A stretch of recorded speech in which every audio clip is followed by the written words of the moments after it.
warm welcome to the West Point Arena here in Exeter for the UK Supercross Championships. Now this is one of Britain's fastest growing sports, and it mixes the thrill and excitement of motocross and brings it into the indoor arena.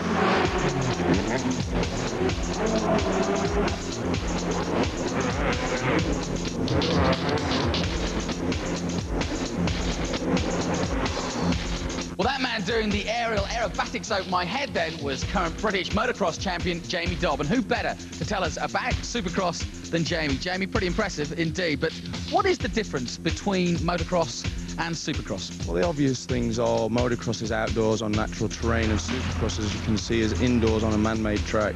Indoor bikes, you have much heavier suspension on stronger suspension, so it can take the big jumps. And then obviously the power, instead of being up high, the power is low-end power to get you over the jumps.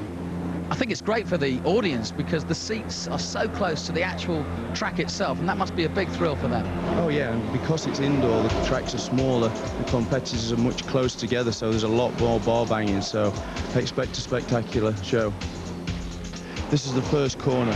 When you come in here, you've got 16 guys trying to get in a space for about 4 guys. It's an exciting time of the race. Presumably, the idea is to get into the lead, to get into this section, which is the whoops, right? This is a real demanding part of the track. Basically, if you let your front end drop into one of these holes, you're going to be going straight over the bars and tasting the earth. Keep your speed and momentum across the tops of them, and basically what you're aiming for is both wheels to just tip off the top of each one, and it'll keep you across the tops. Hopefully you get through the whoop successfully, then what next? Well, obviously you've got these 2 little tabletops that's going to take you around to the corner. Then we're going to go into the timing section. This is a section that you can do in a few different ways. You've got the outside where you can double up and then double off, and then you can go inside and make the triple and then double. Then you go down, and then you've got like the little switchback where you'll switch back, and then you've got the triple jump, the big jump. It's about 65 feet, and you're going to be about 25 foot up in the air, so this is where the excitement gets going.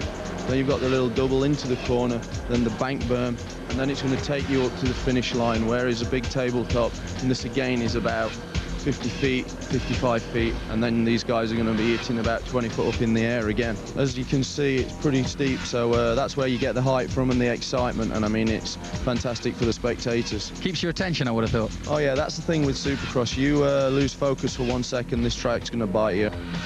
It's a spectacular sport. Looking forward to it.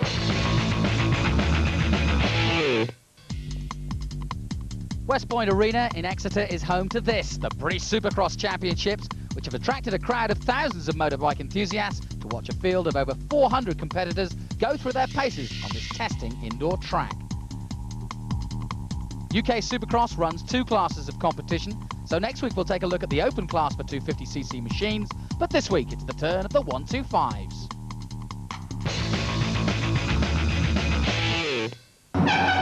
So then we're down to the business end of the game. The 125s are out here for the first semi-final. Let's find out now who the top contenders are.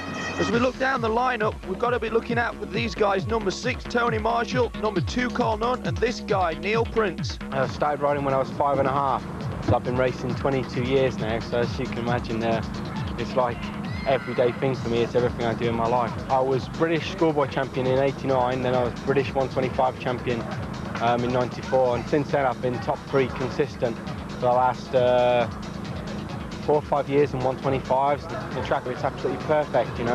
I think it's fantastic, to be honest with you. The whoops are pretty difficult, like they've had me off out today. First couple of laps you go through, you can really hammer them, which is basically try and get on top of them and keep going across the top. When you get a little bit tired, the front end may dip one time and it just spit you straight out the front. Then you end up on your head again, which does hurt. When I'm 27, I'm getting older, so 22 years of motocross does take it out of you a little bit. But I enjoy it, and hopefully I can get a win tonight, so I'll be quite happy with that. And it is the man from Wrexham, Neil Prince, who carries the number 1 plate into this first semi-final of the 125s, but a host of strong riders up against him, including the number 2 bike of Carl Nunn from Bury St Evans. Watch out for him, he's won everything so far going into the semi-final. Away they go, and it is Nunn who gets the lead. Brilliant start by him, but a real melee in the middle there. Yeah, it's perfect start for Carl. He's out front, he's out the way of everybody else and out the way of trouble. Over the whoops, and it's Nunn who still leads from 27, Danny Tollett on the Honda. Also up there, Tony Marshall, number 6. Those 3 are leading away from the rest of the field, but already Nunn is pulling away, looking good. Yeah, I know, you can see how slippy the track is. Carl nearly went down there, so he's got to be real careful. In second place is number 27, Danny Tollett. What's he got to do to try and catch Nunn? He's got to try and take a few chances, I think. Carl's riding fantastic tonight, and Danny, he's got to take a few chances, like I say, through these whoops is one of the places he needs to do. Well, Marshall takes the inside line then over the whoops. That is another way of doing it, but Nunn is pulling away as we speak, each lap looking very comfortable indeed.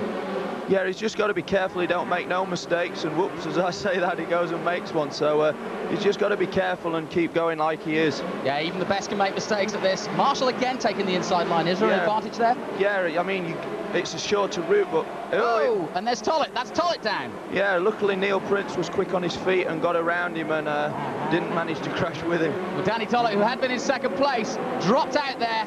He's out of the running for this, and Carl Nunn has pretty much got it his own way now as he heads to the finish.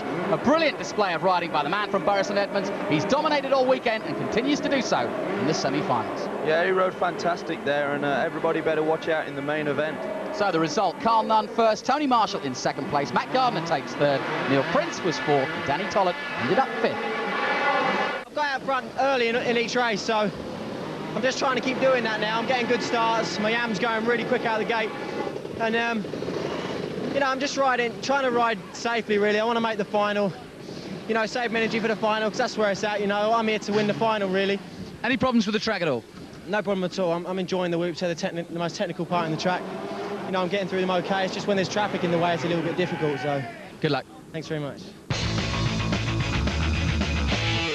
On then to the second semi-final for the 125s, and the men to look for here, Brian Steele, Ricky Higgs, and the 15-year-old sensation, Billy McKenzie. Started when I was 6 years old. My first race I got 5th on a 50cc, and then as I went through 60s, 800s, 125s, I've won a championship and British championship in each class. I'm 15, everyone says that I've got a big ego and all this stuff, but you've got to have it, you know. I mean, being 15 years old and coming on the adult scene, it's quite hard, so I think I'm mentally strong to be racing against the adults. And Supercross is real physical. You get arm pumped so quickly. I mean, the whoop section is just hardcore, you know what I mean? Forearms cramp up real serious. You know, they cramp up and they swell up, and your handlebars feel as if they're like real thick, you know. And it's hard to turn corners. It's hard to pull the clutch in, do the brakes, pull the throttle. But, you know, you get it. And you keep riding until you go through it, you know, so it's really just the middle of the race that's real hard for you, and as soon as it goes away, then it's good again. My exams are coming up in March, and we're going to have to, because I'm doing the World Championship and the British Championship this year, and it's a big jump from schoolboys, so we've got to go and see the headmaster, give him a list of all the races, and hopefully get some time off. Well, he may not be out of school, but he's certainly graduated in motocross terms. Number 8, Billy McKenzie, just 15 years of age. Away they go then for the second semi-final of the 125s, and straight away it's Ricky Higgs, number 36, into the lead. Yeah, I mean, he's in that main position getting out front, but watch out, here's Brian Steele. He's pulled alongside and he's gone into the lead. Yeah, Brian Steele quicker over the whoops, and he takes the lead. Number 29, Ricky Higgs is right up there with him, so is Sean Stevens and Billy McKenzie. Yeah, I mean, as you can see, Brian's starting to pull away a little bit now, and he's got to try and get some distance between him and Ricky Higgs now. It's very important to be smooth over this triple, isn't it? Makes a lot of difference to the overall timing of a lap. Yeah, I mean, he can gain about a second a lap on that triple, so it's important that you get your timing right and land on that downside.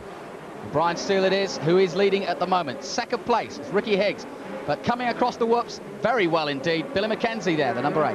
Yeah, I mean, he's pulling up now, Billy. He's already passed Sean Stevens, so, but as we can see, Brian's getting away, so.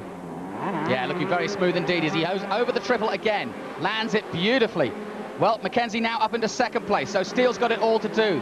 The drive is by McKenzie. He's got it all to do. Here he comes. You can see the distance between the top 3, top 4 going through there. Yeah, Billy's gone outside through them whoops to get a good drive, and Brian's just made a bobble, so as Billy was saying earlier, maybe it's his arms there starting to get tight and all pumped up. Well, Billy McKenzie has taken the inside row and taken the lead. That's going to be the factor, I think, that's going to make the difference. McKenzie is looking stronger, in fact, than Steele as we speak. Yeah, as you can see there as well, Billy did something different nobody else has done all night yet. He jumped 3 out of that corner, and it got him alongside and able to pass Brian. Number 36, Ricky Higgs, is still in contact with the 2 up front, but it's these 3 at the moment who are going to take this race. Billy McKenzie looking stronger all the time, the other 2 looking as though they're weakening. Yeah, but I mean, number 29's got to be careful because Higgs is right behind him, and one mistake will allow Higgs to get by him. So then, coming to the closing stages, Billy Mackenzie looking very strong indeed in this semi-final. Just 15 years of age, can't overemphasize it. A brilliant display by him, by the man from Edinburgh. A great race. Yeah, fantastic, and this sets up an awesome final between him and his teammate Carl Nunn, so we better watch out. So the results, Billy Mackenzie first, Brian Steele second, Ricky Higgs third place, and Sean Stevens taking fourth, Paul Koschel taking fifth.